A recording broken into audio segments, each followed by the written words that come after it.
অসমলৈ চেও ধৰি ধৰি পৰিভ্ৰমী চৰাই দুটা বহুত আগমন ঘটিছিলে আৰু সেই চৰাই দুটাৰ অহাৰ আগে আগে মুখ্যমন্ত্ৰীয়ে সকলো একেবাৰে ডাল পাত ততৰাই কালাৰ চালাৰ কৰি পেলাই সেই পৰিভ্ৰমী চৰাইকেইটাক আদৰণি জনাইছিলে আৰু সেই পৰিভ্ৰমী চৰাইকেইটা বৰ্তমান নাই দেখা। অকল ময়ে নহয়, বহু লোকে দেখা নাই। এইটো মোৰ মনলৈ অহাৰ কাৰণে মই আপোনালোকৰ ওচৰত ব্যক্ত কৰিম। মই আপোনালোকৰ ওচৰত এনেই চিঞৰি নাথাকোঁ, মই সদায় কৈ থাকোঁ যে 100 শিয়ালৰ বুদ্ধি আছে হিমন্ত বিশ্ব শৰ্মাৰ গাত আৰু অৱশেষত তেওঁ কালি সেইটো কৰি দেখালে। আপোনালোকে দেখিছে উজনি অসমত যিমান মানুহে সহায় সহযোগ আগবঢ়াইছে, যি নেকি বিশেষতে ক'ব লাগিব ইউটিউবাৰ হওক বা কণ্টেণ্ট ক্ৰিয়েটাৰসকলক হওক, তেওঁলোকে যিমানখিনি সহায় কৰিছে আৰু সেই সহায় কৰা দেখি মুখ্যমন্ত্ৰী নিজে হতবাক হৈ গৈছে আৰু হতবাক হোৱাৰ পিছত তেওঁ কি কৰিলে, উপায়ন্তৰ হৈ যিখিনি কাম নেকি চৰকাৰে কৰিব লাগিছিলে সেইখিনি কাম কিন্তু এই সাধাৰণ জনতাখিনিয়ে কৰি আছে। মানে বিশেষতে অইনখিনিয়েতো বাৰু বাদেই দিয়ক, তাৰ বাদে বিশেষতে নাম ল'ব লাগিব ভিডিঅ' ক্ৰিয়েটাৰসকল আৰু বা ইউটিউবাৰসকল, নহয় জানো?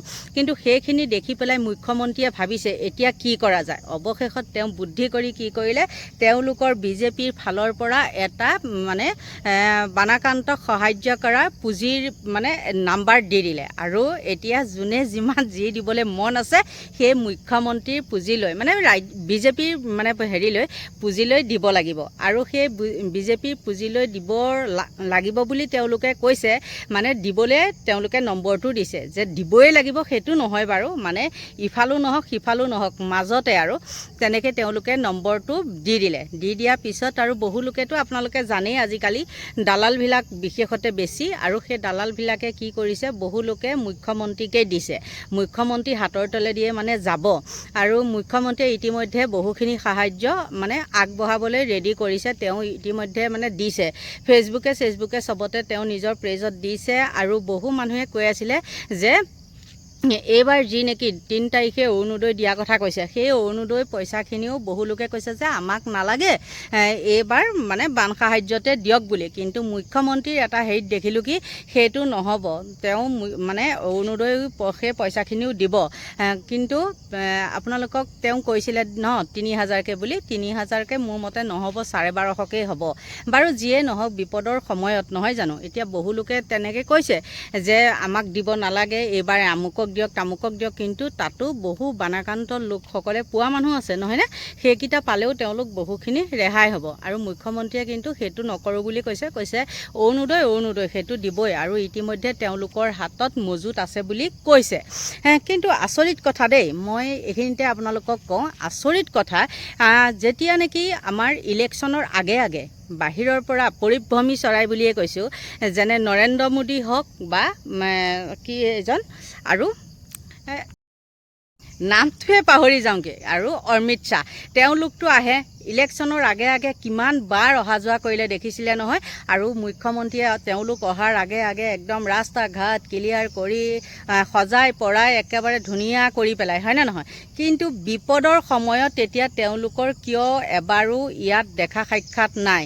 সেইটো সময়তো মানুহ একদম মানে গাড়ীয়ে হেৰি পইচা দি আনে, হয়নে নহয়? কিন্তু বিপদৰ সময়ত তেওঁলোকৰ মাত এষাৰ দিবলৈও সময় নাই। তেওঁলোকৰ এটা বানপানীৰ কাৰণে এটা পেকেজ থাকে, সেই পেকেজটো কিন্তু তেওঁলোকে দিয়া নাই আৰু মুখ্যমন্ত্ৰীয়ে সেইটো খুজিছেনে নাই সেইটো ভগৱান জানে। আচলতে মুখ্যমন্ত্ৰীয়ে সেইটো খুজিবও নালাগে, সেইটো তেওঁলোকৰ ফালৰ পৰা দিয়া এটা নিয়ম। আৰু সেই পৰিভ্ৰমী চৰাই বুলিয়ে কৈছোঁ। আৰু এতিয়া মই গৃহমন্ত্ৰী প্ৰধানমন্ত্ৰী সেইখন কৈ থাকিবলৈ যোৱা নাই, তেওঁলোকৰ এতিয়া আগমন শেষ হৈ গ'ল। আৰু এই কথাটো অকল ময়ে কোৱা নহয় কিন্তু দেই, মোৰ মনতে যে আহিছে সেইটো নহয়, মই সেইদিনাখনেই ভাবিছোঁ কিয় ইলেকশ্যনৰ আগে আগেতো তেওঁলোক একদম খুব আহিলে, এইবাৰ ইলেকশ্যনত তেওঁলোক ইমানেই আহিলে মানুহে মানে বাপৰে ৰেকৰ্ড কৰি দিছে, হয়নে নহয়?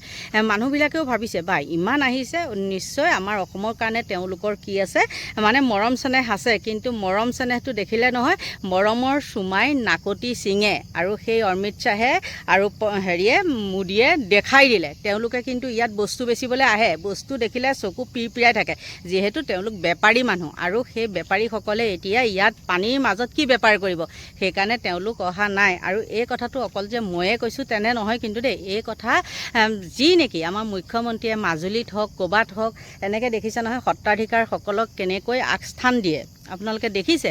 কিন্তু সেই সত্ৰাধিকাৰসকলেও এতিয়া পীতাম্বৰদেৱ গোস্বামী তেওঁ সেই কথাটো ব্যক্ত কৰিছে।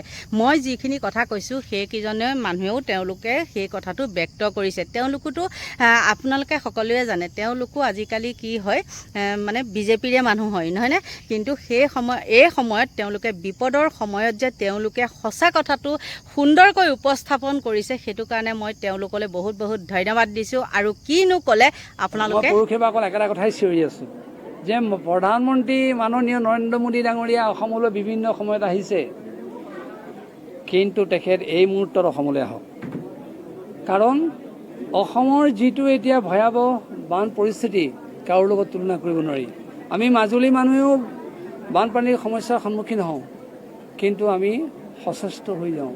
কেতিয়া বানপানী আহিব আমি গম পাওঁ, কি কৰিব লাগে আমি সেইটো জানো। আজিকালি ঢকুৱাখানা ধেমাজি মানুহেও জানে, কাৰণ অনবৰতে বানপানী হৈ থাকে।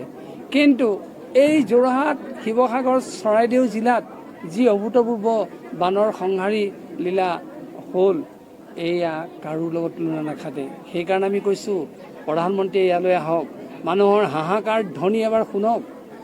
বানপানী বন্যা, মানুহৰ চকুলোৰ বন্যাৰ তেখেতে এবাৰ প্ৰত্যক্ষ দৰ্শন কৰক। আৰু তেখেত নিজে অহাৰ পিছত আমাৰ মানুহখিনিয়ে অকণমান হ'লেও সাহস পাব, আমাৰ মানুহখিনিয়ে প্ৰেৰণা পাব। কি বস্তু দিব নিদিব সেইটো মানুহে এতিয়া গণ্য নকৰে। ভাৰতৰ প্ৰধানমন্ত্ৰী আমাৰ মূল গৃহস্থজন যদি অসমলৈ আহে, তাতকৈ আৰু মানুহৰ প্ৰেৰণাৰ কথা কি থাকিব পাৰে।